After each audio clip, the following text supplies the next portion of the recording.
Voyager is still better than Enterprise. Yeah, and we're live. Sorry, I mean, you tried to stop me there, but yeah, we are live. Welcome to I Drink and I Know Things, episode 27. It is a full still sucks. It is a full 24 hours after the episode. I did fanboy a little bit last night. I still think that dragon kill was a great what the fuck moment. But that's all it was.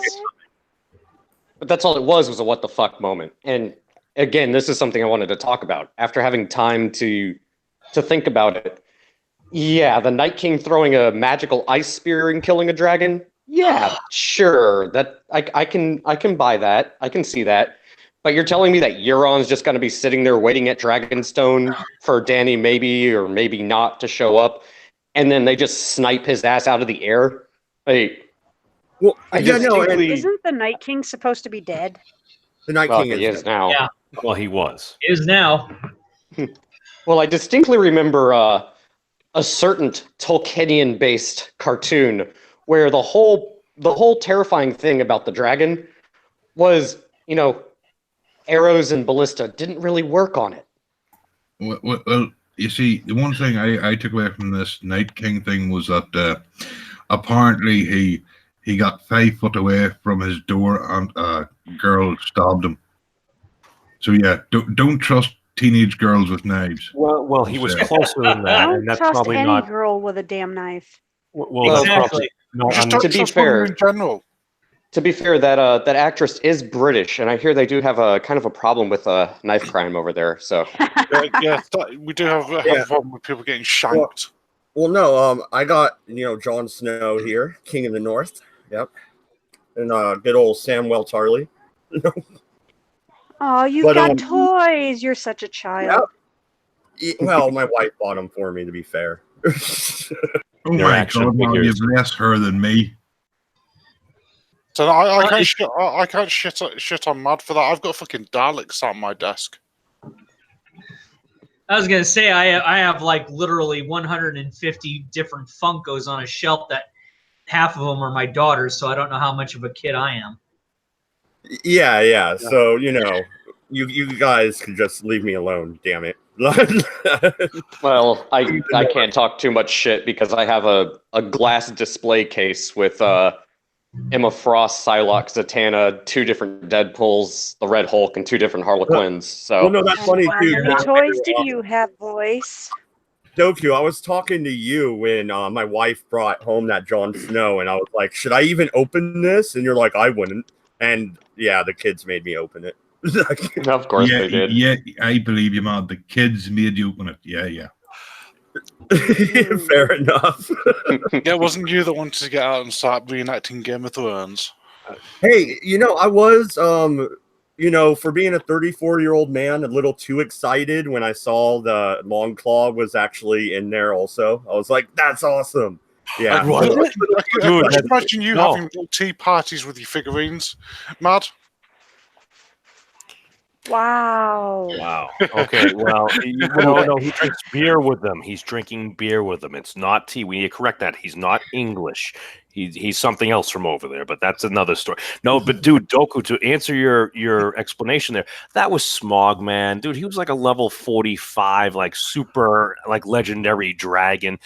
For Daenerys' dragons. Please, he ain't jack shit next to he Tiamat. got hit a couple of times. You're like, holy shit. It's like, break off the attack. It's like Kybra's been testing that shit. And then he got the critical hit to the neck, and it was a sad episode. You want to find a fast way to take Smog out, you look at that beard that you need to shave there, Wolverine. That'll take anyone out. Hey. Put your eye out with that thing. I'm going to put my dragon scales back on. So you're going to put your onesie back on? No, I haven't done that yet. He's ready to move north, so he is. He's going to move up to the north and become a Northman and confuse all the Canadians. Yeah, no, just back to my small little rant. Now that I had a chance to really think about the episode, I think I said I gave it like a 7, maybe an 8. No, I'm gonna have to give it a 6.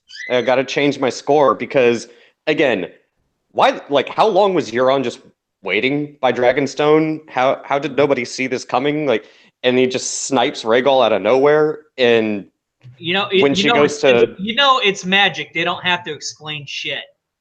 Well, and then they go to King's Landing, and they've got the entire frickin' battlements lined with the same type of ballistas. They've got archers lining all the frickin' battlements. Why didn't you just kill Dany and like her advisors, like everyone right then and there? Like, you already shown that apparently. I guess they got magical fucking plot armor because it doesn't make any sense. It was grounded. Magical plot armor. They don't have to explain shit why they're wearing it. Yeah, no. The only thing I'm still gonna say this much: I did like the scene with Bronn and Jaime and Tyrion in the pub.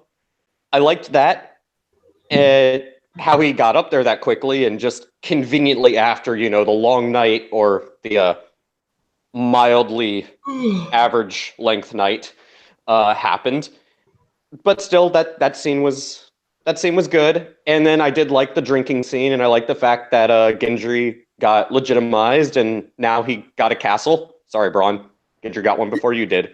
Yeah, right. Yeah, I forgot about that. Yeah. But also though, Arya turning down Gendry. That still kind of irritates me. Yeah. She has unfinished business in King's Landing along with the Hound. I don't mind Arya and the Hound teaming back up, for old time's sake. But the character dynamics were good there. The acting was still good, but the storytelling, just Dan and Dave, what the hell? You guys clearly don't know what the fuck you're doing at this point. Well, it's like I said, it seems like they're ham-fisting in a boatload of stories and plots to the end of this season. And we all know that the actual Martin stories aren't even done yet. So it's kind of like, yeah, I know you're trying to quit while you're ahead, and that's good that you're on season 8. But, while trying not to pull a Walking Dead and keep dragging shit on that you don't need to drag on, you're not exactly telling the best stories as opposed to seasons 1 through 7 for some of those being hit and miss. Because you're crunching way too much into as many episodes as you can, and it's becoming a mess. And I saw last night's episode, and I'm just kind of like, really, guys? This could have taken up 2 episodes, been a little more fleshed out, but no, whatever. I don't know anything. Yeah. I was impressed with the length of the episode. I do believe it was the longest episode we're gonna get in this final season. Well, see, that's the problem, Mad Dodge. It's based. I'm gonna make a comparison here. This is the Avengers Endgame version of part of Game of Thrones, where they make it as a little bit longer than normal, where you don't really want to sit through it unless you ain't gonna pee anytime soon. But unlike Avengers Endgame, where they are actually wrapping up 10 or 11 years worth of stuff. And some of that was also ham-fisted, and that's for another topic. They shouldn't be doing that on Game of Thrones. They have enough material to keep it separate between 2 episodes and make it feel right and work. And it's too much, even for the time that they have too much time, and they're still squeezing too much into that longer run. Well, and that's strictly what I saw it as a guy watching it. I'm not a GOT, fanatic. I know the characters, but it's kind of like, just from an average viewer, it's kind of like, okay, guys, that's a little bit. I know that's a little nicer runtime there, but shit, this ain't Endgame. You don't need to go farther than you normally do over an hour there. Well, and see, here's an issue that I had brought up. I think it was last week's episode where I mentioned this. Maybe it was prior to that. I don't fully remember. But Dan and Dave, I should have.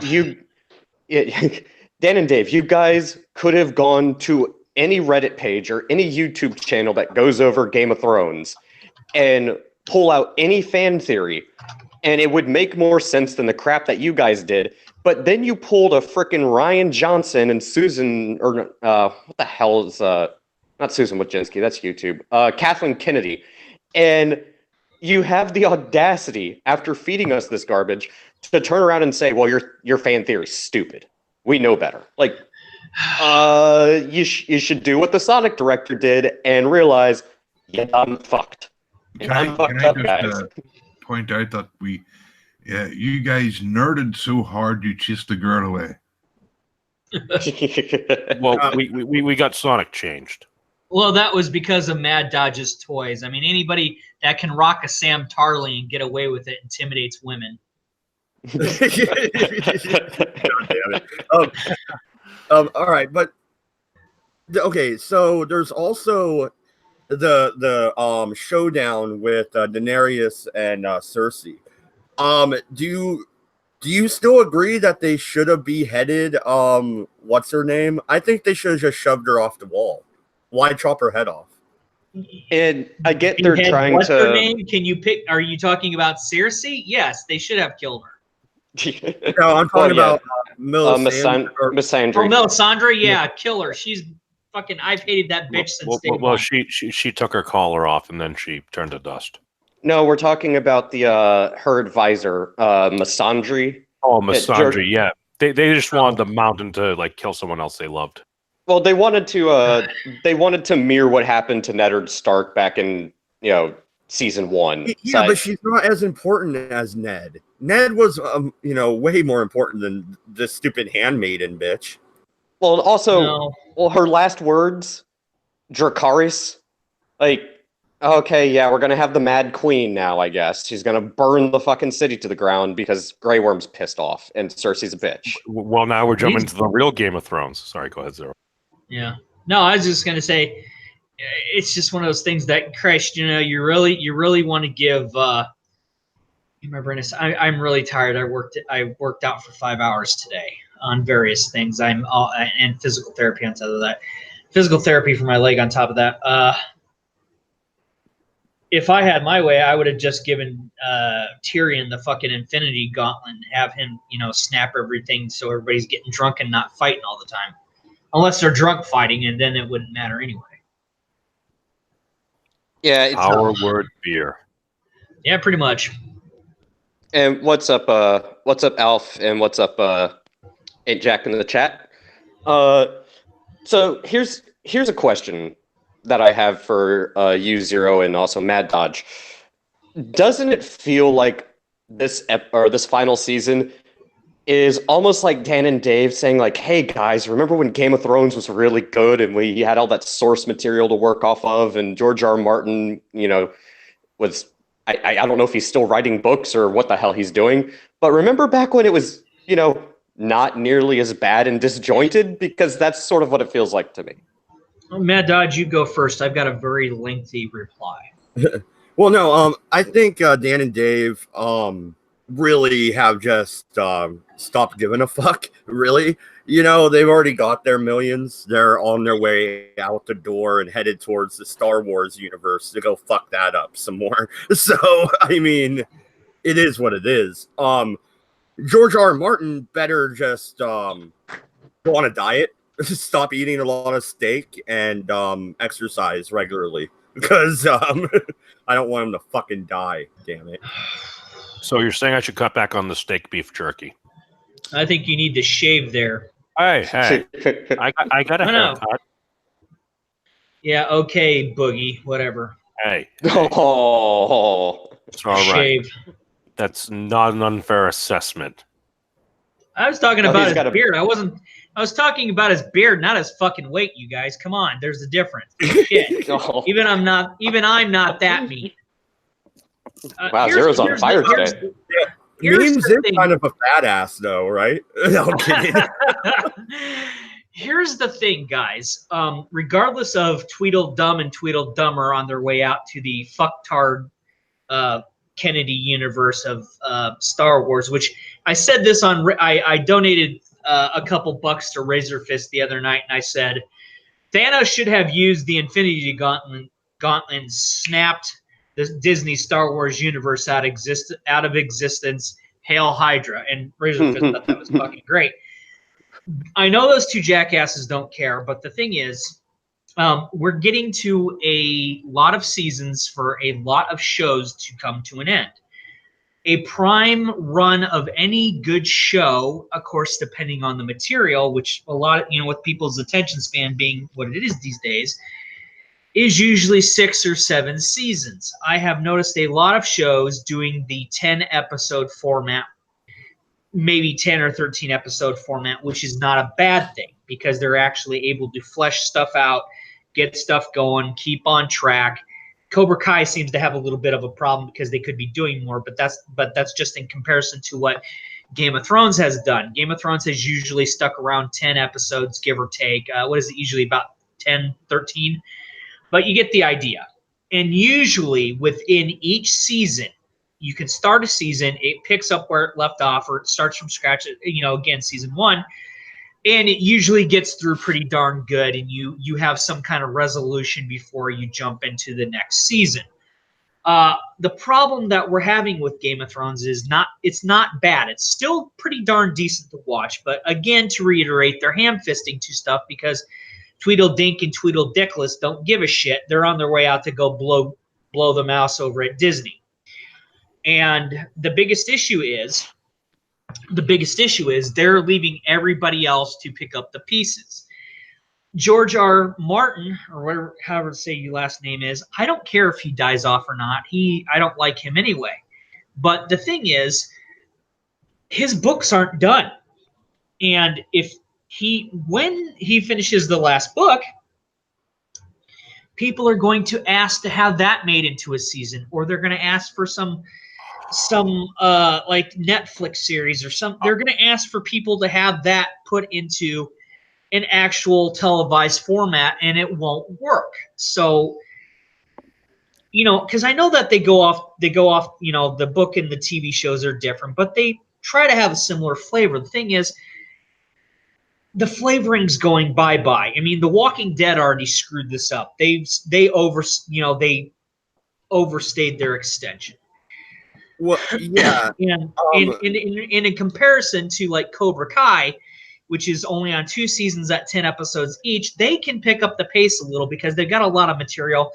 They may only go for 4 seasons and have a resolution, and that's fine. But Game of Thrones needs to really just pick a lane, stick with it, get it together, finish out the season, and not let Tweedledickless and Tweedledumbass, who are leaving, who don't give a shit, to screw things up. Because who's going to get upset is everybody that's the fanboys and the fangirls. I like the show. It's something I watch, but I'm not heavily invested in it. I like some of the characters. I don't like some of the characters. I like some of the storylines and plots, and the vice versa. But I'm not going to, get bent out of shape when it ends, and I'm not going to say I want more. Yeah, like you're not like I am. You don't have a Stark banner hanging on the wall. You know what I mean? No, my point is they need to end on a high note without it feeling forced. And so far, it's not coming across like that. Season's not even halfway over yet, so we'll see. But this is, again, all speculation. No, the season is half over now because it's 4 episodes in. It's only 6 episodes, I thought. Well, yeah. Well, if it ain't going to be 10 episodes, they're fucked. Because do you think they're almost taking a dive? Because if George R. Martin finishes his last book, they literally get a mulligan to kind of do what you said. I don't know. I couldn't tell you. I think the fact that, unlike The Walking Dead, where that book has been going on forever, and there doesn't ever seem to be an end to it because they already killed off Rick, and it's kind of like, okay, well, there goes every fan theory of, it was a dream, and all. They're putting too much into the last episodes. They're ham-fisting shit. If they were to do the traditional 10 episode format and end on a massive high note, great. It wouldn't matter what George Martin writes because the TV series can stand on its own. It's done this, it's done that. The books can stand on their own. They do this, they do that. You can enjoy the best of both worlds. But if Tweedledickless and Tweedledumbass are leaving and trying to leave everybody in the winds, then it seems like they're taking the dive unintentionally. That would be my, very long-winded and slightly contradictory answer because I don't know what the hell they're thinking. I don't fucking work there. Well, no, and the thing is, HBO, the brass, they wanted another season, and they definitely didn't want a shortened final season. Dan and Dave said we're not signing a new contract. We're either going to wrap it up or you find a different showrunner. Honestly, I think season 9 would have been overkill. I don't think you would need a season 9 for this because, again, the books aren't completed. And the fact that you've run through all the material to where you have everything set up from the previous 7 seasons, and it's going to culminate in the 8th, and then there you go. And then if you wanted to do something else, you could, or you could do prequels or whatever the hell you want to do. But season 9 would have been vast overkill, and I think it would have burned a lot of people out. The prime number of seasons is usually 7 for a good reason, unless you're fucking Law and Order, which fucking 25 seasons, and I don't even watch it anymore. I quit after season 8. Yeah. Well, the problem with Dan and Dave is when they were working off the source material, they were setting stuff up. And then once they got through that, right around season, I believe it's like season 6, Dan and Dave just decided they're going to do whatever the fuck they damn well please. Yeah, we know how it ends, but other than that, we're just going to do whatever the hell we want. So, well, I'm of the opinion that the only thing Dan and Dave know are which of the major core key players in the story die and who ends up on the Iron Throne, if anybody at all. And other than that, do whatever the fuck you want. Well, it's still and I'm sorry to bust some people's bubbles out there, but it's still very uncontested that Daenerys Targaryen she is still the legal and only person viable for the Iron Throne. I'm sorry, Jon Snow. I don't give a fuck if you were adopted or not. You aren't the first in line, regardless. It's Daenerys Targaryen. She is the heir to the Iron Throne. Everybody can blow me. And it's not. And it's not because that's not because she's the fan favorite of mine. It's just they haven't written anything that proves otherwise. They say, oh, we went through all the source material. Now we're making shit up as we go along. Because they're making stuff up as they go along, it can all be questioned as to, oh, we want Jon Snow to be heir to the Iron Throne. Why? Because you say so? Because he has a cock, as Tyrion and exactly the spider were saying. Did anyone else catch that bit of like a little bit of feminist theory there? I think that was interesting. Are they setting up a betrayal by Tyrion? I know I asked that last night, but we've now had a day to think about it. Doku, are they setting up? I think it'll be Varys. It'll be Varys if anybody. If it's Tyrion, it's going to be incredibly stupid, and it wouldn't make sense because Tyrion has been very loyal to Daenerys. Yep. If it is Tyrion, which wouldn't surprise me, given as you would call them, Tweedledee and Tweedledickless, given their track record, yeah, I could see it happening. I still think it's stupid. Technically, Jon is a Targaryen, but he's also not the son of the Mad King, who is the legitimate ruler. So I'm not 100% familiar with how Targaryens run thing. Well, that's the thing. Daenerys is the daughter of the Mad King, so she technically would be in line. No, because it goes through the male branch. So it doesn't matter. The brother, I know, but it doesn't matter. Her brother died, so the second he got all that gold poured on his head, he basically abdicated the throne to the only one that was left at the time, which was Daenerys. Regardless if she's male or female, it doesn't matter. In actual monarchies, if there is no male heir successor on any level, a queen takes the throne, which is why they have. Yeah, but Jon is the male heir. But only so many people know that. And here's the thing: would it even necessarily be a good thing for "quote unquote" the realm to know that he is a Targaryen? Because as far as folks know, he's just a bastard that came up unto himself and became king of the North that united with his enemies. Like, that is a pretty good story. And like, he is the guy that doesn't want it, which they did bring up. There's maybe the person you want to sit on it isn't the person necessarily wants it, especially with Melisandre or Missandre, or whatever her name is. My apologies. But her last words, Dracarys, basically, let the city burn. That plays into their worst fears. And also another thing, just on the lineage aspect, I know George R. R. Martin based the books on medieval, specifically British history. It's not uncommon for, quote, quote, dual rulership. And in some of the past history, there have been Targaryens where there is kind of like a dual king and queen kind of running things. So you could actually have that too. And I think that's what. And honestly, that wouldn't be a bad thing now, would it? If you were to have Jon Snow and Daenerys, have co-leadership for a better word, because if Snow really doesn't want it, and Daenerys is more, again, has been for the longest time viewed by people both within the realm and our perspective, the person that's the heir to the Iron Throne. Why not just have dual leadership? Why not have a dual, king and queen that, they can do that? Monarchies have done that before. That's what everyone wants, though. I think Varys and Tyrion both mentioned that. And honestly, that would be the best possible outcome because Dany kind of needs somebody to balance her out. She's a little too power hungry. Well, let's look at everybody thinks like, oh, Dany, she's breaker of chains, is a mother of dragons. No, she's a little, the Great Grass Sea. She's a little nutty. Didn't she also crucify hundreds of people? She crucified hundreds of people. She ordered all the slaves to kill a bunch of other people. She completely upset the power balance in an entire continent. And anyone that disagrees with her, she kind of burns them alive to make an example out of them. Yeah, she's getting a little nuttier than a payday bar, so she really does need a counterbalance.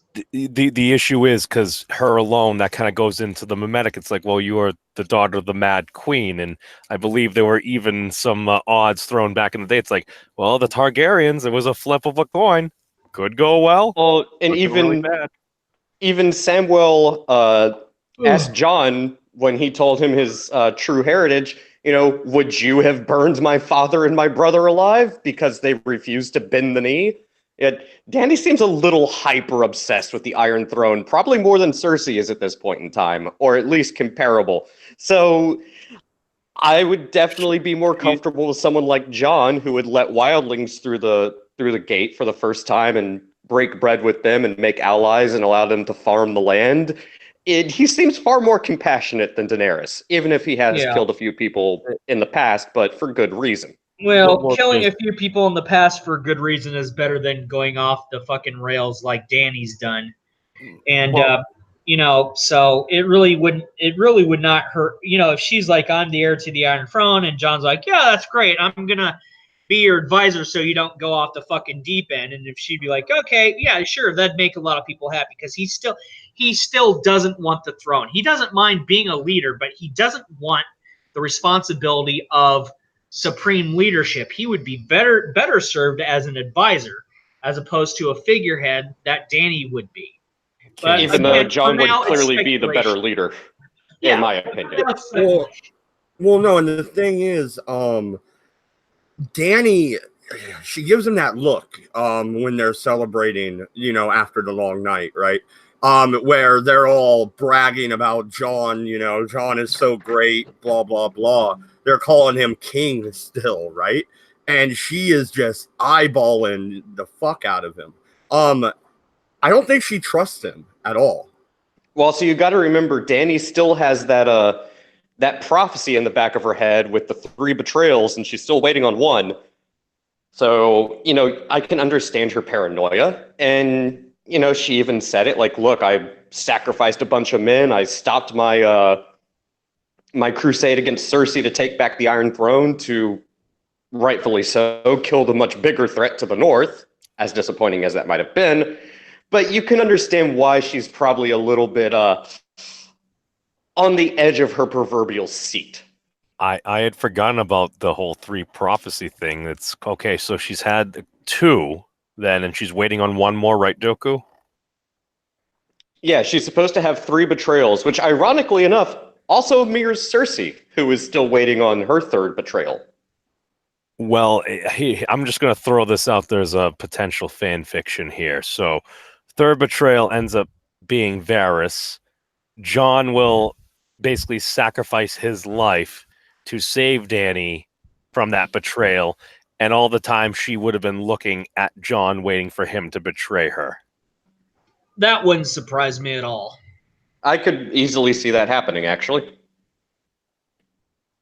Hell, I almost expect something like that to happen. It wouldn't surprise me if Dany actually kills Tyrion via Dragonfire, because, Mad Queen, only for Tyrion to be the one who is actually supporting Dany, and then for Varys to try to use that opportunity to oust Dany, and then in favor of Jon Snow, only to have Jon Snow turn around and sacrifice himself so Dany doesn't get killed. Well, no, and real quick, 40 ounce just jumped in. 40, you watched the episode last night, but you didn't come on the stream we did afterwards. What were your thoughts? Yeah, well, I wasn't able to make it to the stream because I was repeatedly slamming my cock in a door jam. That's the level of anger. 40, we're not talking about your kinks. We're talking about what you thought of Games of Thrones. Yeah, well, regardless, you know what? The coffee cup thing, man. Oh, God, you noticed that too. The coffee cup thing. Yeah, I noticed that. You know, it's... Oh my God. Okay, first of all, I don't even really know where to start. Not Black Worm, Grey Worm. Grey Worm's girlfriend. I kind of thought that she would die, so that wasn't really a surprise. If everything goes as planned, right, hypothetically speaking, since it sounds as though you guys are kind of predicting the future, I'm hoping that Jaime is the one that strangles Cersei. I think it will be Jaime. I think Daenerys is fucking dead, and Jon Snow reluctantly sits on the throne because no one else will. Maybe even Sansa will sit on the throne. Who knows?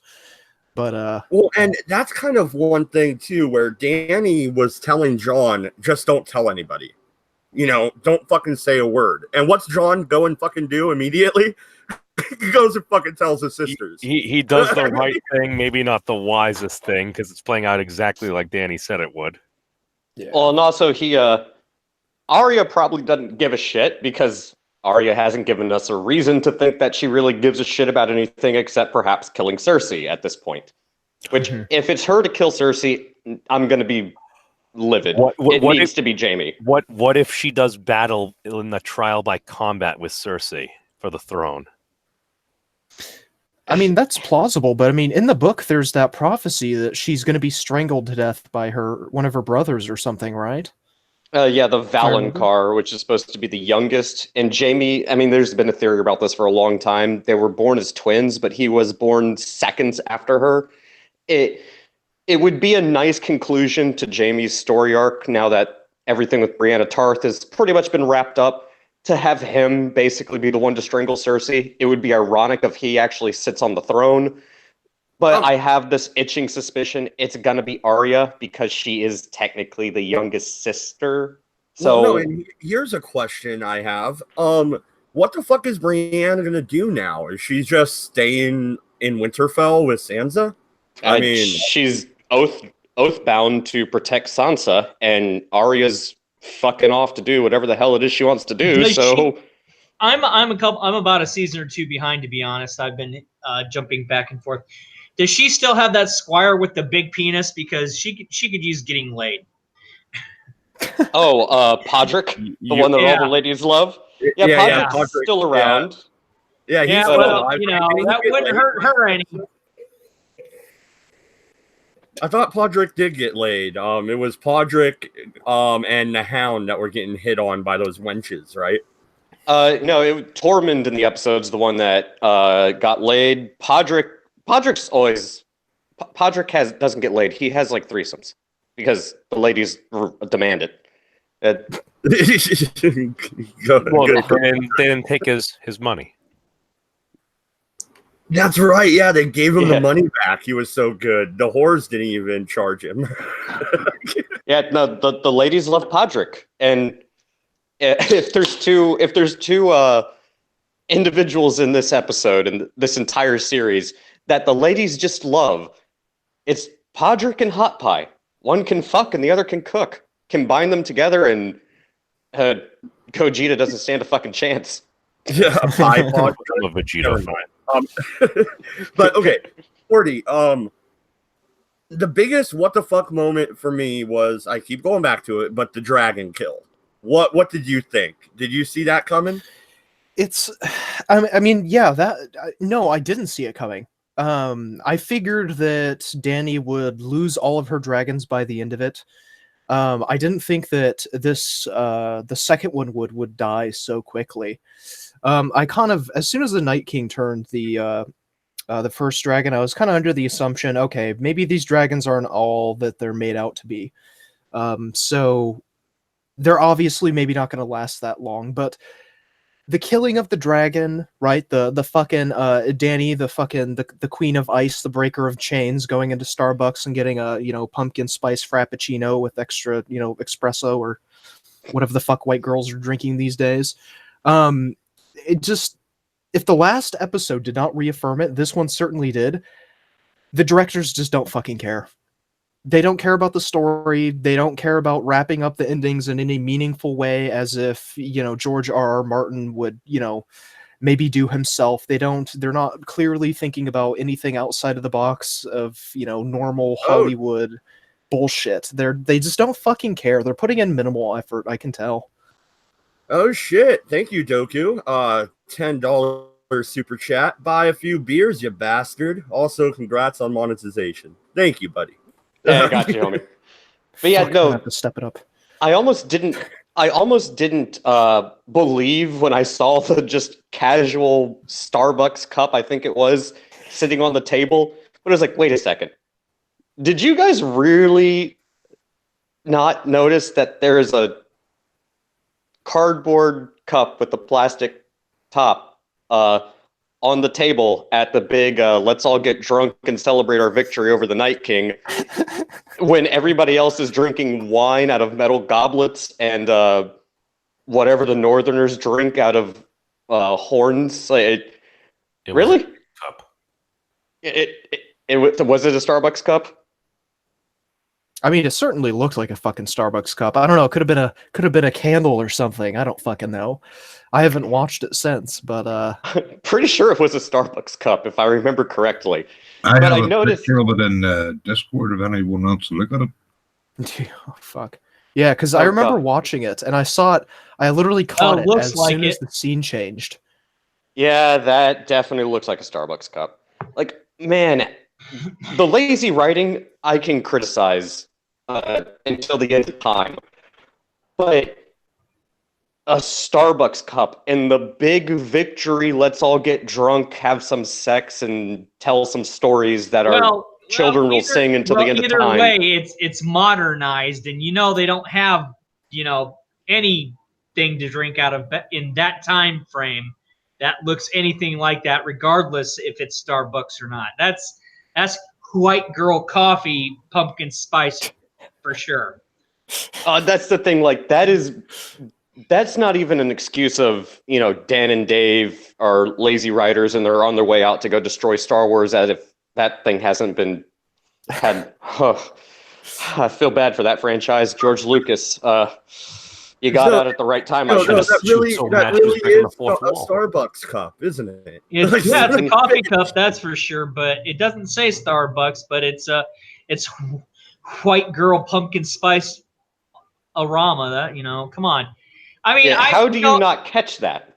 Well, you know what? I think Dan and Dave probably sat through one too many Uwe Boll films, like maybe the last season or so, and it just casually sunk into the brains of zero fucks given. Well, you know what? It actually, okay, so I'm going to have a little bit of an alternative theory here on this one. It wouldn't surprise me, just knowing that Dan and Dave had the audacity to say, all your fan theories are stupid, and we're going to do whatever we want because fuck you, or we got paid anyways. It wouldn't surprise me if they just noticed it, or someone noticed it and was like, you know what? I'm just not going to do anything about it because fuck you, why not? Yeah, because YouTube is gonna fucking love this, right?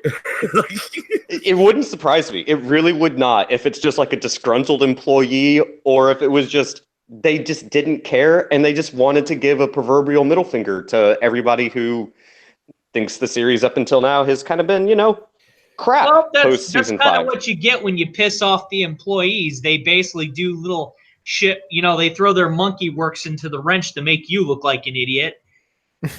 I mean, it really wouldn't surprise me if that's the case. It would actually, I could actually forgive it if that was the case because it's funny. It's at least it gives us a new meme template, if anything. I mean, honestly, and Dave were like, we're going over to Star Wars and Disney, and we don't give a crap about Game of Thrones. And And then guys like, oh, really? Challenge accepted. Hold my beer, throws in a Starbucks mug. Yeah, that'll embarrass you for about the next 15 minutes or so. Happy trails, fucker. I mean, it would be funny at least. I mean, I'm having a laugh at it, so if nothing else, mission accomplished, I guess. Like, either you prove yourselves to be completely lazy or incompetent, or you pissed off one of your employees enough that they trolled you, and now you're, for the next, like you said, 15 minutes, the laughing stock of the internet. Well, no, and okay, so moving forward, do you foresee a fight between Danny and John? There's gonna be a divide there, right? They can't fucking show their hand any more than they already have, right? They're fucking pretty much telling us directly that these two are gonna fight. Well, yeah, I definitely see that coming.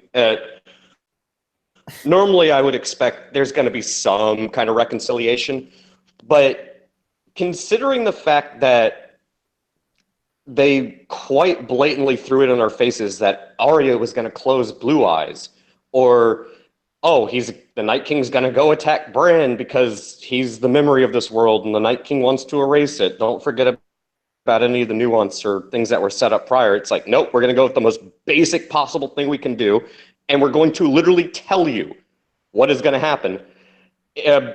Pretty sure that, yeah, John's probably a dead mate at this point in time, and it'll be related to Danny in some way, shape, or form. Mm-hmm. I'm kind of leaning the other way. I think Danny is going to die. I think John... I agree with Zero Cool when he said John will probably end up being on the throne at the end. I mean, I don't know. With all the girl powers, I don't think that's the case. I think John is more likely to die than Danny at this point. But that's only because the directors and writers want it to happen. I think Danny's going to sit on the throne for one specific reason, because again, Dan and Dave have just been beating us over the head with what's going to happen. Look at the parallels between Cersei and Daenerys. I think John will die. Danny might have a kid, or maybe it'll be a miscarriage. Cersei might die in childbirth, marrying Tywin's wife. So maybe Cersei just doesn't even... maybe Jaime doesn't kill her, Arya doesn't kill her. She just flat out dies in childbirth while the Red Keep is being besieged. And Danny is now... remorseful and sitting on the Iron Throne the same way that Cersei was after the death of Joffrey. Yeah, it wouldn't surprise me. At least that's my 2 cents. Yeah. I mean, I think here's the thing. I think you're totally correct. There's one thing that really bugs the shit out of me, though, and that's the books. And in the books, people who you constantly think are going to be reaffirmed as the leaders and who are going to be consistently sitting on the Iron Throne, right? The people who almost, like they were saying in the show, the people who almost adhere to a kind of, like, it's my destiny to rule, those people are consistently cut off at the knees. Like it happened to, what was fucking Danny's, like, uncle or whatever that was on the throne before her. Something Targaryen. Fucking the last Targaryen who ruled with an iron fist. The Mad King. Yeah, the Mad King. I can't remember his exact fucking name though. The Mad King got his fucking knees cut off. Joffrey got his fucking knees cut off. It's probably gonna fucking happen to Cersei, and it's probably gonna happen to fucking Daenerys. Like there's this consistent like little pattern in the books. So I think in the books, Cersei and Danny are pretty much fucking dead. But I don't know if that's going to happen in the show. Yeah, and I could see something like John or Jaime. I mean, because Jaime was foreshadowed in the show, like after he killed the Mad King and he's sitting on the throne, he's like, "You can have your bloody throne; it's uncomfortable anyways," and basically just fucked off and gave everybody the middle finger. I could see Jaime actually sitting on the throne, in the books at least. With the show, it'll probably be Danny. Yeah. I mean, it would be nice in the show and the books both if Jaime killed Cersei, like the prophecy says, because that would kind of reaffirm his status of king killer as well. That'd be pretty freaking cool. You know, I think Jaime might attempt to kill Cersei because he had already said that Cersei is, you know, he's pushed a little boy out of a window for her. He lost his hand for her. Now he needs to go handle her himself, right? So I think he's going to go after her, and then the Mountain's going to kill him. Maybe. And then Arya shows up out of nowhere because fuck you and kills Cersei.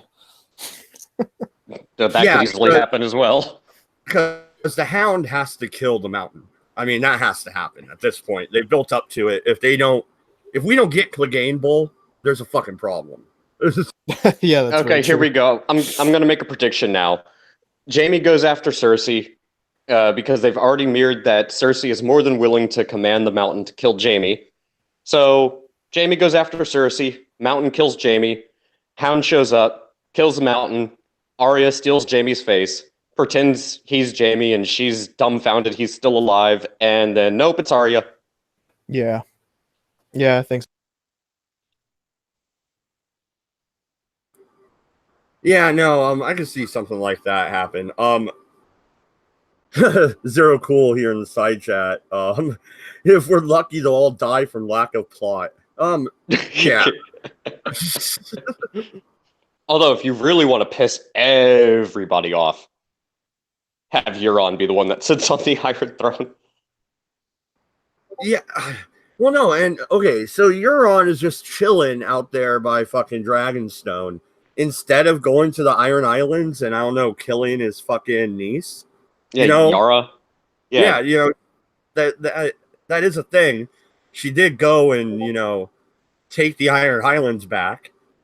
Well, and also, we were talking about this earlier.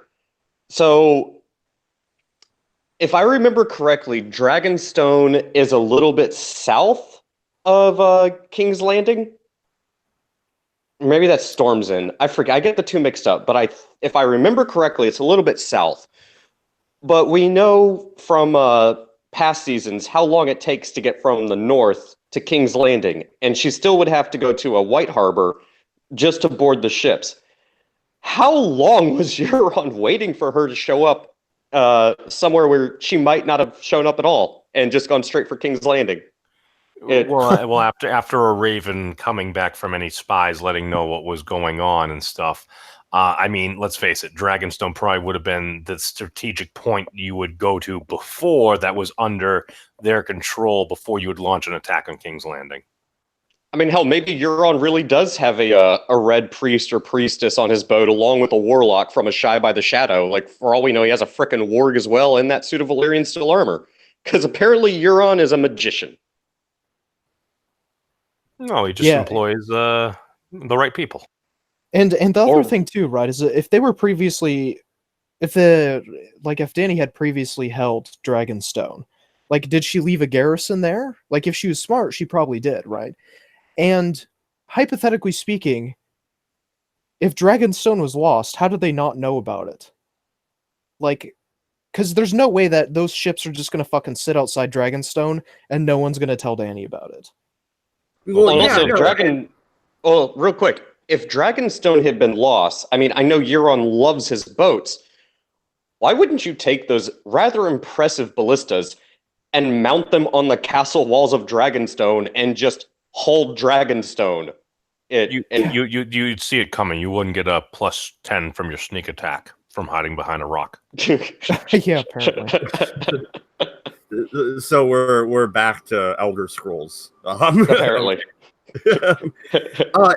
Well, no, and another thing that I'm confused about, and I brought this up last night, and I'll bring it up again. Fuck it.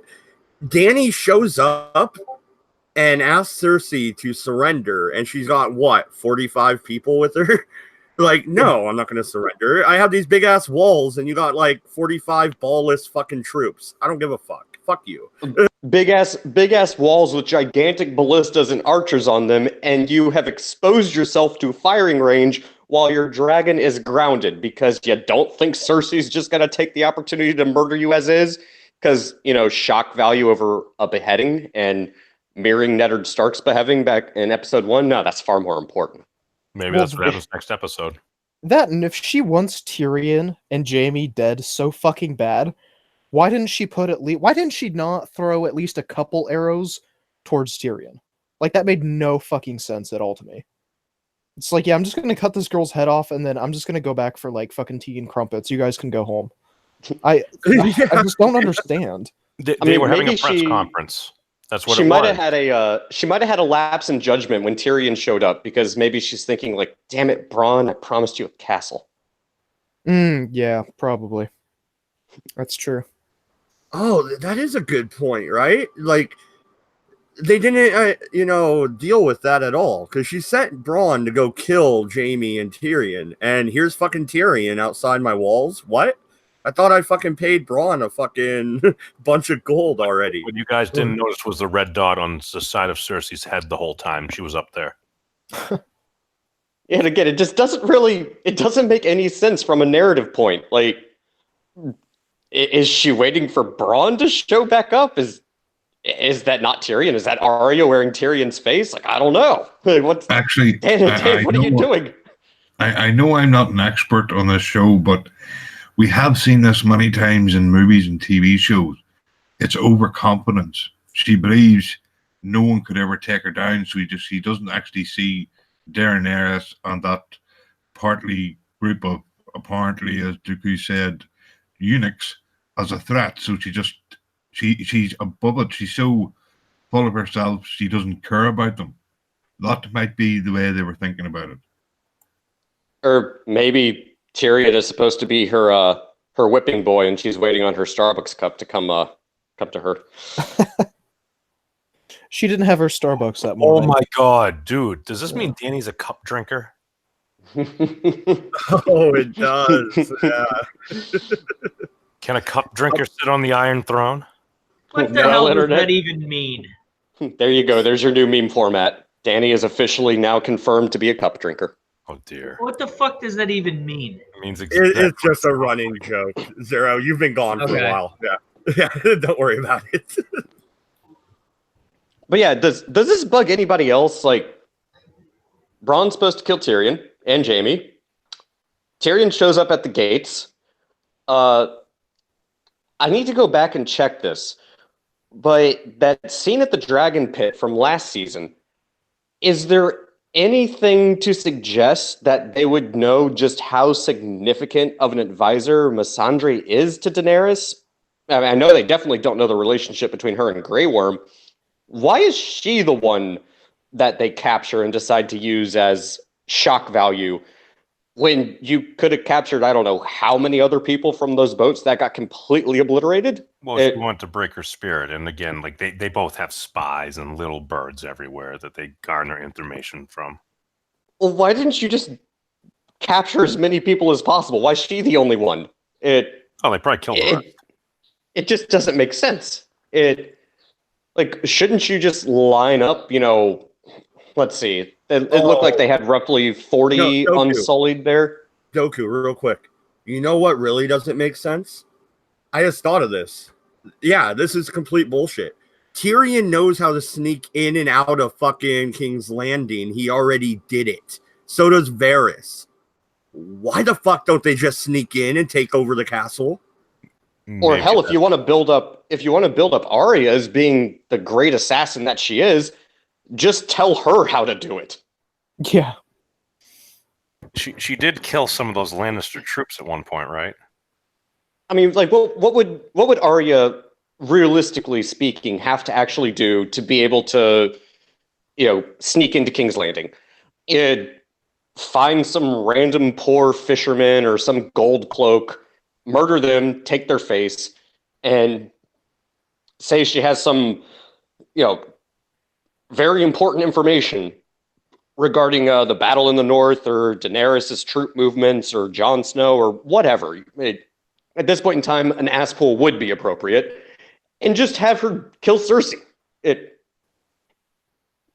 There you go. Story over. Cersei's dead. Here you go. Here's your throne. Yeah, well, no, and seriously, I mean, I'm shocked. Why can't they just sneak into the fucking castle? I mean, fucking Varys knows all about those fucking tunnels. I mean, he is the one that snuck Tyrion out, and Tyrion has snuck in. I mean, Davos knows about that as well. Like, there's no reason you couldn't have Arya just sneak into King's Landing, kill a gold cloak, and then have her murder Cersei. Unless the mountain has, you know, Superman X-ray vision or some crap. God damn it, voice. Yeah, no, the more I think about it, the more plot holes I start to notice. Like, none of it makes sense. Like, man, I knew Dan and Dave are bad, but I mean, this is... Well, and it all goes back to the fact that they don't have the source material anymore. You saw that in season 6 when how they mishandled Dorne. I mean, it was ridiculous. Well, I think not having the source material is one thing, but again, I think this actually boils down more to arrogance and almost to maybe a slight degree, some animosity towards the fan base, because almost every single fan theory I've seen for the past several years is better than what this season is shaping up to be. So maybe Dan and Dave are doing this as a middle finger. Maybe they just don't care, but the fact that they even say all the fan theories are stupid, that's not how it ends. It's not how it works. Even George R. R. Martin acknowledged that, yeah, there's some fans on Reddit who accurately guessed the ending. And this was back when it was like season 4 or 5. So I'm almost inclined to believe, beyond reasonable doubt, that Dan and Dave are doing this just purely as a kind of an FU. So no, they're intentionally doing it as a middle finger. If you got somebody by season 2 or 3 already figuring out what the very end game of the entire series is going to be, and George R. R. Martin says, yeah, they already figured it out. You're going to have Tweedledum and Tweedledum basically say, well, we don't care. We're doing whatever we want anyway. So screw you actually knowing something. Here, hold my beer and we're out. That's an intentional FU. Oh, so what you're saying is the truth is out there. Isn't it always? Okay, Mulder. But I mean, am I off base for thinking that this might not even be laziness, but an actual provocation towards the fans because Dan and Dave are pissed off because they're not nearly as clever as they think they are? Well, no, I think you might be right because before George sold the rights to HBO and they picked up Dan and Dave as the showrunners, right? They had a meeting and George asked Dan and Dave, who are Jon Snow's parents? And they immediately guessed Lyanna and Rhaegar.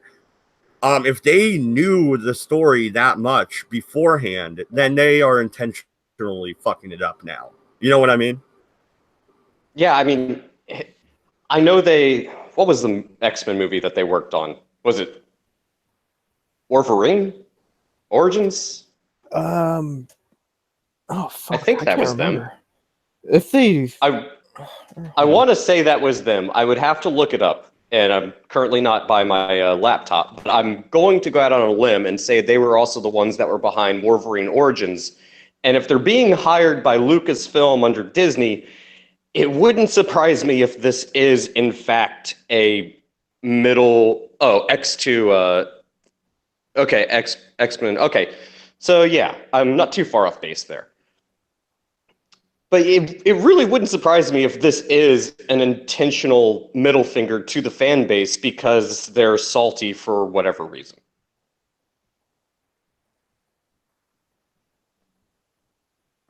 But all right. So overall, though, 40. Where would you put the episode? Last night I put my ranking as an 8, but I still had the fanboy goggles on. Now that we've kind of ripped it apart for 3-4 hours, including yesterday. I think I would adjust that to a 6, maybe a 5.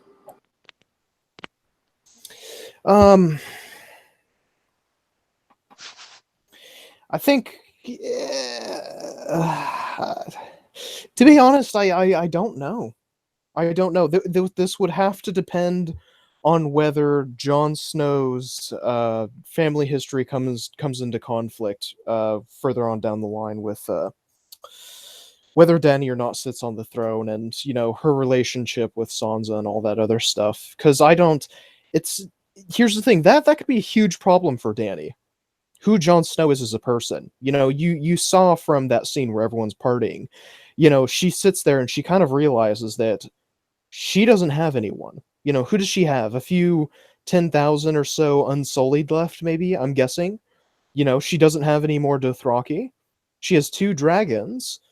That's all she has. But Jon Snow has the North. If Jon Snow has a more legitimate claim to the throne than she does. And she kind of sits there and realizes, I might just be a fucking nobody in the grand scheme of things. So that is a source of great conflict in the future. And if they were smart, they would try and capitalize on that. But I don't think they're that smart. So, well, yeah, no, and it's almost like she's recognizing the fact that they love Jon, right? They will. He didn't become king of the North because it was his claim. He became king of the North because he proved to his people that he could lead. And she hasn't proven that. He earned it. Yeah. I mean, I think... I don't know. I mean, I wouldn't say that she hasn't earned it. She does have, if you've noticed her braids, she does the Dothraki thing where she adds a braid for each victory. Right? She's got a few braids in her hair. Right, but it's not as though she's unqualified to be any kind of leader. It's just that she is not the leader of the land. She's not native to said land. She's an outsider. She's not from the North, but Jon is. She was born there, but she didn't grow up, and most of her history isn't there. Jon's entire life, more or less, has been in the North, including the North. Yeah, like the North, like north of the Wall. So, and actually, I'm glad you brought that up, because this actually reminds me of something that I didn't initially pick up on. But notice when Dany starts getting that salty, jealous look, it's when Tormund, in all his drunken wisdom, is saying, Jon Snow's not just a leader, like he's a fighter. The bastard got a knife through his heart, and he came back from the dead, and he rode a dragon. Like, I saw him riding a dragon. You've got the northern blood in you. Like, Tormund is really hyping up Jon, and Jon's just kind of sitting there like laughing and smiling, and no one's paying attention to Dany. And the contrast. She does not like that. Dude, Doku, no, you just made me think of something else just right there. Because remember he said, he's like, befriends his enemies. What happens to most of Dany's enemies? They get burned alive or crucified or killed in some horrific manner. So are you sexist saying that Daenerys could only take the throne because of a diversity hire? Pretty much. Yeah. I support that.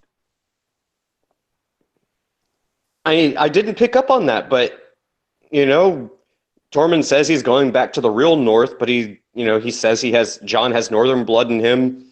I don't know why Jon. It seemed like he gave Ghost away because Ghost belongs in the North because he's a direwolf. Yeah, I don't. Reasons? That was stupid. Are they just trying to cut the fucking special effects budget? Yeah, that's probably the reason. Yeah, that's more likely than not the reason. Yeah, but yeah, no, you can see Dany like, oh, she already knows Jon's true lineage. She's hell-bent on taking that throne. She went out of her way to basically get Jon to bend the knee. She was not exactly fond of him the first time they met. I mean, she even flat out says when he very first tries to ride Rhaegal, well, it's been nice knowing you, Jon Snow, if Rhaegal doesn't like you. And look at how Rhaegal reacts towards Jon Snow. And then look at how all the Northmen react, including the wildlings. They should be mutual enemies, but they're not. No, and Tormund points that out. Yeah, no, and that's an interesting fact. you know, I keep forgetting about it mainly because the dragon ends up dying, you know, how he goes out, but he fucked off, right? Didn't he turn his back on Danny and, you know, fucking headed towards John? Yeah, he flew right the hell away. Yeah. He was like, "Oh yeah, sorry, Mom, but I'm gonna go say hi to Pops." Yeah.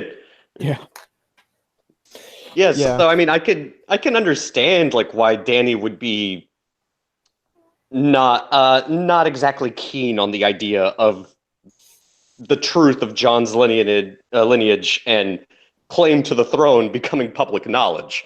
It kind of undermines her significantly.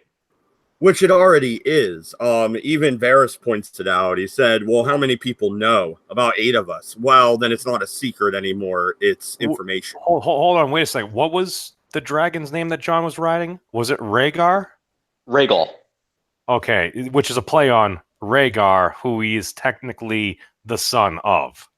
Well, and he's named after Danny's brother, who got a pot of molten gold poured over his head because he wanted that crown so desperately, just like Danny. Well, he wasn't a true dragon. He was not a true dragon. He couldn't stand the heat. But I can understand why Danny would kind of be a little questioning how much she actually loves Jon Snow or not. But it still feels lazy to me. Yeah, and here's the thing: at the rate the story's going, I mean, it's not as intricate and involved in detail as the previous season. So I don't even expect this to be an issue in the last episode. You know, someone's gonna sit on the Iron Throne. Everyone's gonna live happily ever after. You know, honestly, I don't even expect anyone like major to die in the final battle. You know, I expect Jaime to die. Tyrion's cool and everyone likes him, so he's gonna live because popularity and plot armor. Jon Snow is probably going to die. But that's pretty much all I expect. No. Will you guys stop trying to kill off Jon Snow? He's already been killed off. Well, not yet. They're waiting to tune in next Sunday to find out. But well, and here's the thing, Mad Dodge. They probably will kill off Jon Snow in some way, shape, or form, because what dragon did he ride, and what happened to that? Seems kind of like Dan and Dave are again beating us over the head with a foreshadowing stick. No. Yeah. We all know that Arya will end up being on the Iron Throne, and she's actually absorbed the Night King. So it will be the Night King ruling all. See, that would be a more interesting ending. So I would actually almost prefer that happen. Winter's here, bitches. That reminds me. Jensen's been sick and in the hospital, so we haven't got to talk to him. But he was pushing for the Night King to win it all. I wonder how pissed he's going to be when he finally sees the fucking episodes.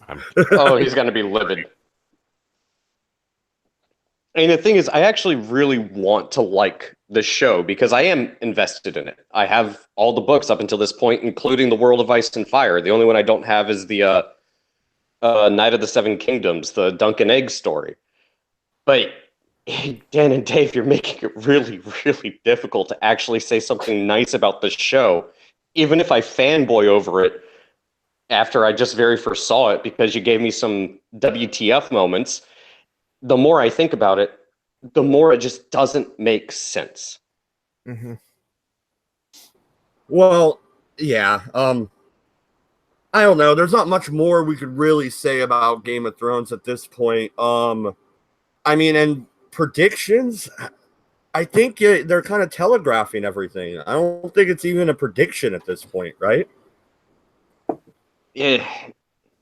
I mean, I don't think Dan and Dave give a crap anymore. I think they would rather just be, bootlickers to Kathleen Kennedy right now. And I think they're gonna, for all you Game of Thrones fans out there, I think they're gonna try to stab you in the back before they go ultimately. I don't mind being wrong, but if their behavior right now is any clue about what they're gonna do, then I think they're gonna try to stab you in the back. And I honestly think my prediction for who ends up on the Iron Throne is either going to be Jon Snow or Daenerys. That's all there is to it. But I still think Daenerys is I think history is going to repeat itself. Daenerys will be on the Iron Throne, and you'll have a Mad Queen like you once had a Mad King. But that's just my opinion. Yeah, well, I guess they did kind of telegraph that as well when Jon very first met Dany, and she's like, "Oh, well, you can't hold a daughter accountable for her father's sins or whatever it is," she said. So, yeah, no, Yeah. and 40. Before you take off, any last thoughts on the episode? And are you going to be joining us this coming up weekend when we watch it again? Yeah, I'll be joining you guys. But I don't know. You asked me to rate the episode. I'd say like maybe 7. You know, it seemed interesting. They set up a decent, plot line in terms of future conflict, but it depends on how much they capitalize on it rather in the future. But I don't know if they have enough time to do that. This how many more episodes are there? 2? mm-hmm. So Only 2. yeah, we'll fucking see. We'll see. It depends on how many episodes it takes Jon Snow and the rest of the Unsullied to show up at the front door, and how successful they are during the siege. We will see. Yeah, absolutely. But yeah, I saw that you got to go help your girlfriend with dinner. So take it easy, 40. All right, I'll talk to you guys later. Later, 40. All right, so pivoting off of Game of Thrones for a little bit here. Zero Cool, you brought up Cobra Kai earlier. I've watched it. I got the free trial for YouTube Premium just so I could watch it. People are still paying for that crap? Oh, God. No, I like it. No, you people are still paying for. You guys got to realize I never pay for anything. I'm one of those type of people that I don't pay for it if I don't have to. I mean, I love the show and I think the actors do a great job, but YouTube pisses me off, and I wouldn't pay for any of their services if I had to. Well, no, and I think the episodes are too short. They don't even fill out a full 30-minute block. And there's no commercials. So it's like 27-minute episodes and they only give us 10 per season. That's like nothing. They're give or take 30 minutes long. And you really have to really think this over. Do you want hour-long episodes of that show? Because if you've seen all the episodes like I have, knowing what the last season finale led up to, which freaked me out, and I was screaming Mortal Kombat through the whole thing. Right? I don't think it would serve the format of that show to be an hour long. I think that would be too much. You know, my problem is, and I can't remember who I was talking to about this. I said they need to get off their ass and make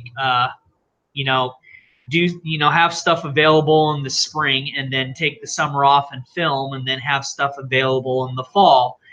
And I think they're only doing give or take 4 or 5 seasons because there's only so much you can do with it, to be honest. We're kind of at a midway arc for Johnny right now because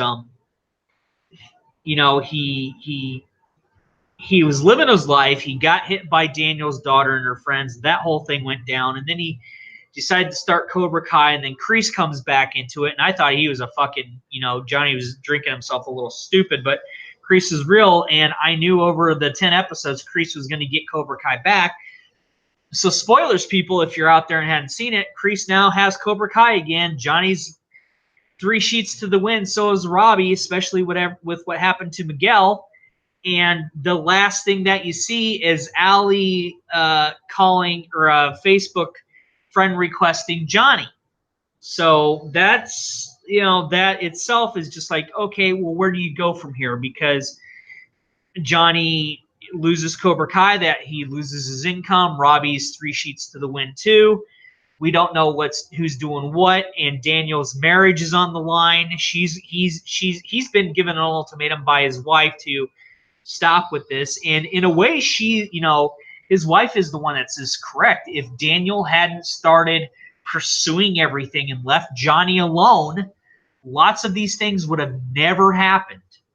So, and I've been talking with people. I said I think that Elizabeth Shue's going to come back as Allie and rock their world, and I think that something's going to have to be resolved. And what I would love to see is Julie come back from the third movie and take over Miyagi-Do if necessary, since she's really the only. And you got to remember the next Karate Kid is not as extensive on her training, even remotely, as it was for Daniel. But those are movies of the time. She would be really the only person that could do Miyagi-Do and take it over, because there's nobody else. But again, it's a what if. But you don't need an hour-long episode. What do you think's going to happen with Robbie? That's attempted murder, right? I mean, he fucking kicked. Because you got to remember, if anything's attempted murder, it would really be Tori trying to kill Samantha. Oh God, that was hot. Dude. Remember, I know they're supposed to be teenagers, but that was a hot fucking scene. Because as she explained to Aisha, that little wrap around her arm isn't decorative. It can be considered a weapon assault. And you got to remember what state that this show takes place in, and they're all sorts of fucked up. Oh, it's in California, right? Yes, in California. So I have speculations. I don't think we're going to see Terry Silver anytime soon. I think Johnny's going to have to crawl back from the wreckage and retake Cobra Kai, hopefully with Robbie's help, or at least on a temporary team up with Daniel. But I think Daniel's marriage is in crisis, and he needs to get his shit in gear. And I think we're definitely going to see. I think we're definitely going to see Allie Mills come back somehow. Otherwise, that's I wonder if Allie's going to ruin Danny's marriage. You know what I mean? No, I think. Hold on. I don't think she's going to ruin. I don't think she's going to ruin Daniel's marriage. I think she is going to be. It's one of those things in your life where people come into your life and they leave, and then they come back into your life and then they leave again. I think that's what it's going to be. I think Daniel's going to get his head out of his ass, and somebody's going to take over Miyagi-Do. And I don't know if you could get Hilary Swank to do it, but it'd be nice if she did. I think, and again, Allie may just be a red herring. Who knows? But it's going to be ultimately Johnny versus Kreese. That's all it's going to break down to. And I think Miguel's going to pull through because he's the star pupil. You can't kill him. He was my favorite character. And like when he falls off of there, I fucking about jumped out of my seat, dude. I was like, no. And Johnny was finally getting everything together. Johnny was finally getting everything together. He was running a good business. He was falling in love with the neighbor lady. And now she wants nothing to do with him at all. I mean, I really like the show. I think Johnny's gonna be. I think he's gonna run parallel to the homeless lady that keeps giving him bullshit, and he's saying, "No, I've got a house. That's my car." And I think he's gonna be homeless or living out in the woods, because you got to remember that they had in an episode, 2 or 3 episodes before that, where everybody but Dutch came back, and his character's in jail, but Chad McQueen didn't have the time to do it because he was doing something else. That's the guy who plays Dutch, because William Zabka actually knows all those dudes in real life. That's why they all came together and did it. But Chad McQueen, really? That's badass. Yeah, but Chad McQueen was very busy at the time. So that's why Dutch is in jail. But I think, with one of the characters, his friend's dying on him, and that taking its toll, and then he's trying to figure out how to deal with Robbie and that dynamic, and his ex-wife going into rehab. There's just, I think they could have had 14 episodes at half hour each and filled a little more stuff out. This is the exact opposite of the Game of Thrones issue, to where there's too much in a season in an hour-long show, but there's too much in 10 episodes for a half-hour show of 10 episodes. I think they could have not expanded the time, but expanded the episode count. That's because that's running parallel to the Orville. The Orville usually runs 13 episodes, but The Orville had 14 because they had to split an episode up in two and have the conflict and the resolution. That's something that Cobra Kai needs to do, besides have at least more than one season per year, to where the actors are always, they're still young folk and they're going to get older as they go along. Yeah, okay, so Johnny in the last episode just ditches his fucking nice ass Challenger. He chucks his phone into the sand. He doesn't even know Allie contacted him. And then he just leaves his keys in his car for anybody to steal, which I think Robbie's old friends are going to take his car. That's just my guess. So that's a good, yeah, I like that. That's a good idea. That'd be a little bit of irony there. He's distraught over with Miguel basically being in a coma, and Miguel is not coming out of this without a scratch. He's gonna be either in traction or a body cast for a while, or at least a neck brace or something. So he's got to be, and people are saying this is Johnny's fault. No, those kids enacted in that act of Mortal Kombat with the C, hand-to-hand combat, by themselves, and Tori was the one who started it. Yeah, because she's jealous. She's jealous that Miguel has Sam's feelings for Sam, and Sam does not reciprocate. And Miguel is actually, if you paid attention to it, kind of getting into Tori, but Tori jumped the fucking gun and started all this problem. Now, some could actually say, well, Hulk was the one who stole the Medal of Honor. No, Kreese is manipulating the entire situation. We all know this. He forced Johnny out. We knew this was coming 3 or 4 episodes before, about episode 6.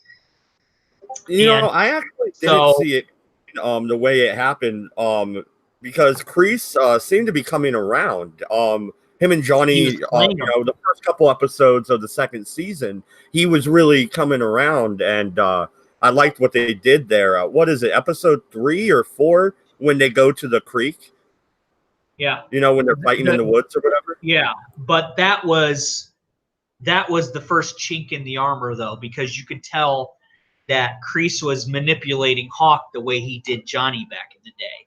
And when Johnny says, "Do you want to take this one, Sensei Kreese?" and he's like, "Yeah, sure," that was the other fang going into Johnny's back, so to speak. And I knew something was going to go on. I knew Kreese was always going to be the main villain of this season and of the series. But there's a lot of plots going on. We have Daniel and Amanda having marital problems. We have Sam and Robbie not together, and Sam feeling bad with what happened to Miguel. We have Tori versus Sam. We have Cobra Kai itself versus Miyagi-Do. Hawk is being manipulated by Kreese. Kreese running over Johnny and sacrificing him to gain Cobra Kai back. And then Johnny going, 3 sheets to the wind over the whole deal, which literally was not his fault because he didn't do a damn thing wrong, and feeling guilt over it.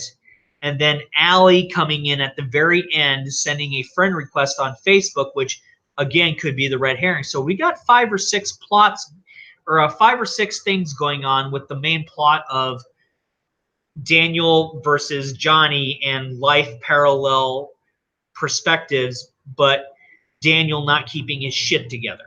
That's one of the 2 main plots. The other one, of course, being Johnny, as we found out, losing Cobra Kai from Kreese by way of Kreese manipulating circumstances. So we have all these stories with 2 main plots because they had pretty much resolved about 2nd episode or so that Johnny and Daniel have a problem. When he said, "I used to be Cobra Kai," and they show that he was in part 3, that he was, under Terry Silver, that he was Cobra Kai and the reasons why. That to me officially squashed the whole, yeah, I've got a problem with Johnny, and now he was just diving into getting Miyagi-Do going, which again was, that was ignoring his wife, that was screwing with the family business, and that led into the main plot of, as I've already said, Amanda and Daniel needing to keep their marriage together because Daniel's becoming overly obsessed kind of having a midlife crisis in a way. So again, everything that I said is in action right now. The end result being everything that I've said before. Johnny 3 sheets to the win, Robbie missing, Miguel in traction, and Daniel pretty much hanging up his belt and trying to fix his marriage, and Sam feeling guilty, and Kreese being an asshole, taking over Cobra Kai and manipulating Hawk and Tori. And I think Tori's also being manipulated by way of her anger. Yeah, no, and the thing is, like, so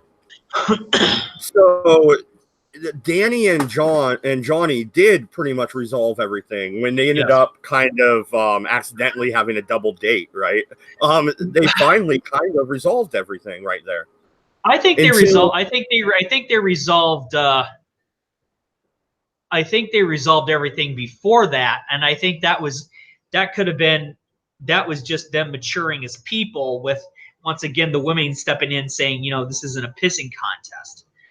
But the family tension otherwise is, you know, the whole party issue where Dimitri emasculates Hawk by calling him a bedwetter above other things, which of course led into the hand-to-hand Mortal Kombat of episode 10, season 2. Yeah, no, needless to say, I really do like the route they're going with Cobra Kai. Do you think that could actually save YouTube though? Because YouTube's not making money. Well, that's YouTube Red. That is a subsection of YouTube. I don't give a shit. Because here's the thing. People, you know, if YouTube drops the ball, and the reason YouTube is dropping the ball, and we're not getting into politics, we're basically stating fact. The reason that YouTube has dropped the ball is because they've basically done a 180 on all the independent creators by trying to sell everybody out and rake in that fat advertising cash, and it's backfired. YouTube lost $70+ billion, YouTube and Google combined, because of their bullshit. That's because of bad business practices. That's not, and political affiliations do have a play in it, a minor play in it in the long run, but that's because their business model is the exact opposite of what YouTube's meant to be. And as I've stated long ago, they need to stop monetization. I'm sorry, you know, I hate saying this on your live stream, but monetization is the biggest issue. If they were to let me, you asked me on here, let me finish. If they strictly let people do donations through regular chat here, as well as Patreon and Streamlabs, they not only allow the independent creator to grow more and do more, they also allow themselves not to feel the burden of the advertisers and other people saying, well, this person's doing this, we don't like that, you know, we're going to take advertising bucks away from you. I think Styx Hexenhammer has basically said that the ad era is over, and this is the very tail end of it. So the business practice, the business model needs to change. That's why they've lost the money. It's really the poor business model and doing the 180 on the independent creators, which made the platform in the first place. And that's not political at all. No, we're talking about YouTube being dumbasses. And so with the poor business model and turning their back on the independent creators, that's why it's cost them money, because they are doing the exact opposite of what they're supposed to do. If in a good business, if you run your own business, you know that the customer comes first. They may not always be right, but you find some middle ground to deal with the situation and have a good, solid business model to keep your customers happy, which get them to pay you for your service and gain more customers through word of mouth, so to speak. So I don't think no matter how many shows they have, it's going to save them on any level. Cobra Kai itself could go over to Netflix, which would actually make more sense in the long run, but they have something very special here, and they're screwing it up. if they've got Cobra Kai, they have fans of the show writing the show. They've got William Zabka in it. They've got all the people in it that were in the original movies, with the exception of Mr. Morita, Pat Morita, rest in peace, sir. And they're doing it right. Well, they can't do it right if they don't have the capability of doing it at all. And you can't do it at all if your business practice is terrible. And that's what it is. Yeah, no. And you could tell when you watch Cobra Kai that these are people that care about the franchise making it. So that's a good thing, I think. I don't know if it's going to save YouTube in the long run. There's nothing. I've seen a lot of the YouTube Red programs, and they're not all that interesting to me, but they do have a market. They're trying to go the Netflix route, but that's not what YouTube is. There's rumors YouTube... that, sorry to cut you off, but there's rumors that YouTube is going to go the Netflix route and cut off all the individuals that are making videos. Well, YouTube made their number one error they made.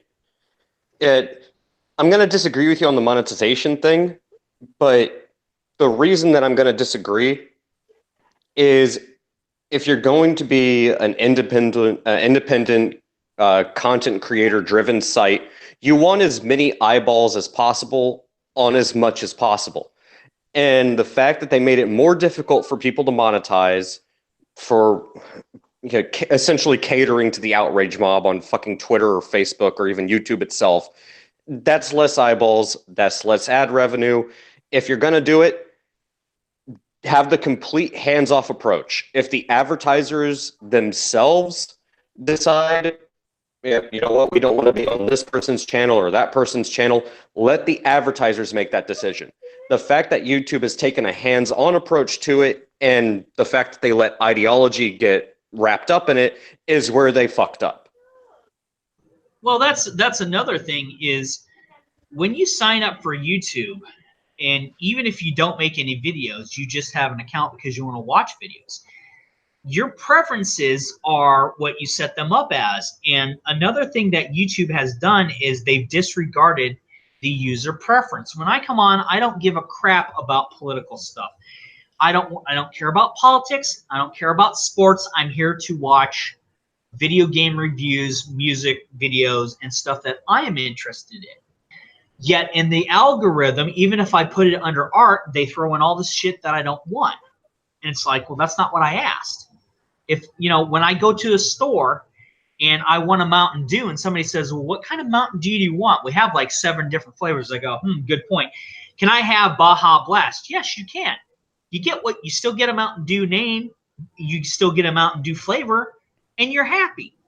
That's what Pepsi-Cola has done right by making variety and giving choice and variety to the consumer. YouTube has done the exact opposite of that. They've taken choice, they've taken variety, and they've taken it from just people watching, people that don't make videos. I have one video. That's it. I don't make videos. I don't have the capability. I don't have the patience for it. Well, but that's they're another taking choice. They're taking choice from me, which basically makes me say, I don't like your bullshit. I'm going to go watch videos over on BitChute. Bye. Well, and that's another big problem that YouTube has, and this is the issue with letting ideology seep into your business model. I hate to use it, but get woke, go broke has become a thing for a reason. Regardless of your political ideology, whether you're left-leaning, right-leaning, authoritarian, libertarian, doesn't really matter. When you start catering to a specific demographic and only that demographic, you're alienating any other potential base that you have. And YouTube's major screw-up, aside from making it more difficult for individual content creators to monetize their content, which Mad Dodge I know is well aware of, that's a pain in the ass and a really stupid business decision on their part, they're catering to the BuzzFeed and the Salon and Teen Vogue and Vice and CNN and Fox and whoever the fuck else. no one goes to YouTube to watch CNN or Fox News. They go to watch And, people you like know- Mark Dicer Crowder. Well, yeah, and this is why ad block exists. And I'm sorry, but I will always have ad block on my computer because I don't come to watch videos and get a bunch of crap commercials I have no interest in because your algorithm doesn't want to do its job. Because one of the things that I sign, and again, that's part of a poor business model or a business model that is broken that needs fixed. If I come to watch an Angry Video Game Nerd video and I put in my preferences that, yes, I like fast food. If I see a McDonald's ad, if I see a Wendy's ad, a Hardee's ad, I'm like, okay, I'm good with that because I like those products. I like the food that those places serve, as an example. And I don't mind watching a 30-second advert at the beginning saying, hey, we've got this new cheeseburger out. It's like, oh, interesting. I haven't had lunch yet. And it's not subliminal. They're basically saying, hey, we've got a product. You might like it. Come over and try it. Cool. That doesn't bother me. But if I go to watch an Angry Video Game Nerd video or a Cinemassacre video or a Nostalgia Critic video or whoever I choose to watch that does video game-based stuff, and I'm seeing shit for sports or political or truck ads, no, ad block, we're done. I don't care to see that crap. If you can't listen to me as the customer, I have no intention of helping you as a business succeed because you're ignoring my demands. It's supply and demand. It's not a political ideology. It is, if you have this and you have these people to sell it to, you need to do what you need to do to sell it to them to get your product sold, which means your business model says, listen to your customer. If your customer being an asshole, then you say, okay, I have no interest in doing business towards you because you have an attitude problem. You're disrupting my business and you're making my business look bad because your attitude sucks.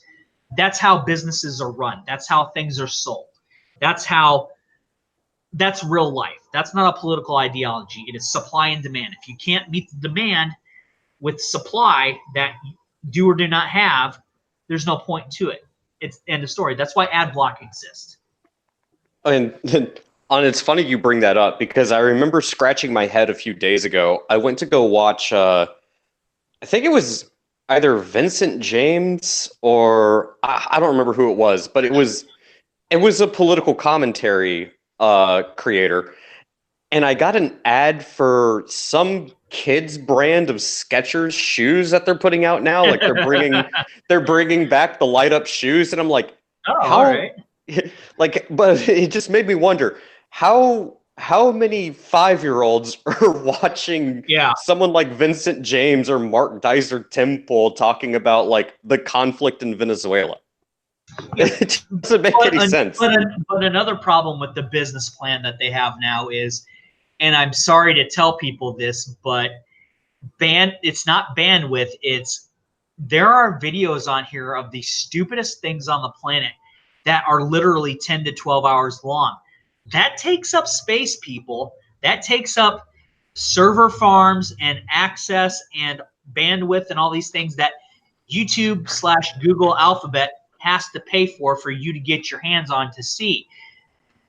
If they were to limit everybody to a 15-minute time limit or 10 to 15-minute time limit, as much as you would hate that for making videos, I'm sorry. You could still make your videos in parts, and that would just be the way it is. They wouldn't have to do what they do on a lot of levels because they don't have to waste the resources to keep bullshit up that lasts as long as it does that nobody really wants to see. I'm sorry, but that's kind of how it works. If you have videos that are going up that are repetitive or garbage or take up too much space and it takes time and money to have server farms, that's how you lose money as well. It's called redundancy. That needs to go bye-bye. Oh no, that is another issue. And this is why I will never buy any sort of stock in any social media company. I remember, disclosure, I'm not an expert, but I learned through trial by fire. I just don't have a piece of paper. But when Facebook went public, I had a few people asking me, hey, you gonna buy stock in Facebook? I'm like, hell no. Are you crazy? Like, what are you, high? Yeah, like, oh yeah, sure, there's going to be speculators. The user base is going to increase. There's going to be more eyeballs on it. Do you know how much money goes into just the infrastructure required to keep Facebook's platform going, let alone profitable? Yeah. And, and that's the thing with YouTube. It's a good service if they let it be a good service. But they need to cut. So going back, I don't think no matter, regardless if it's Cobra Kai or whatever else they got on YouTube Red, I don't think that's going to help. I think there's too much redundancy. They need to cut the fat, so to speak. And I told people a long time ago, I would not be surprised if they completely scrubbed the platform and made everybody start from scratch. And then basically it's a service that fucking cheats and is about to fucking die because they are cutting people off completely. They're killing people by cutting their followers. They're stopping their ability to be monetized if they're on the right. Monetization should have never happened in the first place. As I said, if you want to do donations and go through and do strictly for donations, that's great. But because of monetization, people like PewDiePie, for his however many people that have that many followers that continually get monetized, they're also part of the problem why YouTube suffers a loss. It's not because of PewDiePie as a person, it's because he makes X amount of dollars through the ads that the advertisers have to pay. And that's advert money that could go towards YouTube to keep YouTube up and running. So the fat has to be cut somewhere. And sooner or later, it's going to go back to, we're taking things back to scratch with the whole new format. Everything's going to go bye-bye because it's on our servers. We can wipe our servers clean. I hope you have everything backed up. And if you want to reload, it's now exactly 5 to 10 minute episodes regardless. And then people are going to start reloading up stuff and keeping it short and sweet to save problems. Well, and here's the other issue. I'm still going to say monetization is not the core of the problem here. But if YouTube wants to allow monetization, don't be authoritarian about it. If somebody wants to monetize something, you can't be authoritarian. That's a bad business model as well. This is what I'm going to propose. Towards any attitude or viewpoint, regardless of whatever, when you're trying to sell a product, does not serve the business model. Well, and that's exactly where I'm going with this. If YouTube wants to go the monetization route, you can have content creators. You can offer potential advertisers a platform. Let the advertisers and the content creators contact each other, work out a deal, and say, okay, yep, you know what? We like your message, or we don't like your message. We'll put an ad, or we won't put an ad on your video. YouTube doesn't have to do anything. Oh, by the way, you can cut a lot of your censorship staff. You won't have to outsource things to the SPLC or the ADL or for your trusted flagger program. YouTube has gotten far too hands-on because, and again, this is pressure from mainstream media because they're losing out to things like Facebook and Twitter and YouTube. They got too hands-on to try to control the narrative. And what happens when you can't get somebody banned off of YouTube, Facebook, or Twitter? What's the next thing the outrage mob does? They go after the money. They go after the advertisers. I was actually talking to my sister about that. I said one of the biggest ways that things get cut, because she was I was talking to her about a Canadian friend of mine that I watch on YouTube and I occasionally donate. And I was explaining to her that the financial institutions subscribe to certain things, and they're the ones that can cut you off at the knees. And so you can't, do what you need to do to monetize or whatever. And it makes donations even more difficult because they're the ones that control it. And I explained that Patreon pulled this crap. And when she started talking about certain things, and I tried to explain to her how, again, we're not going political here. We're talking strict business model. why it was so hard for Gab to get up and going. It was because the financial institutions, the credit card companies, Visa and everybody else, sticking their nose where it didn't belong. And that made things more difficult. That's also, again, sticking your nose where it doesn't belong is a bad business model. And when you have a bad business model, nothing you do, original series or not, is going to save your butt because you've done too much damage. Yeah. Well, yeah, that's the other issue. Can you let Dodge you- talk for a second? Both of you have been yapping your fucking heads off for like 20 minutes now. Well, no. I just wanted to point out there are the competitors to YouTube. You know, you have BitChute and stuff like that. So even if YouTube did scrub their whole, all their servers, there is other ways, other sites that we can go to. Yeah. And I am backing up most of my stuff over on BitChute. Yeah, and that's called healthy competition. Another thing that's counterproductive to a good business model is to have no competition. Now, I remember when Razorfist was doing his Depths of Deep Space Nine, CBS would automatically try to get it removed. So he started putting his stuff up on BitChute, and I said, "Oh, hey, I found all this stuff that was on YouTube, but it's getting railroaded for whatever reason, and now it's on BitChute. I can go over and watch it on BitChute. I'm going to go over there because it's not getting railroaded as of right now." Which, again, if you watch something on YouTube or BitChute and you like it and you think it may go away in the future, download it and keep it for yourself on an external hard drive. But healthy competition creates a good business model. It makes a weak business model figure out how to become a strong business model and challenge its competition. YouTube is not. That's another reason why YouTube's lost money, because they don't really have any competition and they're kind of eating their own tail. Yeah, absolutely. And I think we pretty much covered it. Anything else you guys want to talk about, or should we wrap it up? We've gone about 2 hours now, so. I really, I feel bad for Game of Thrones fans because you're not getting the regular number of episodes of this season. I think it's going to hinder. I think it's going to do more damage than it's going to hinder the outcome of the show. I think season 8, for all its good things, will probably remain the weakest season of them all because of the shortened episodes and trying to squish too much into the episodes.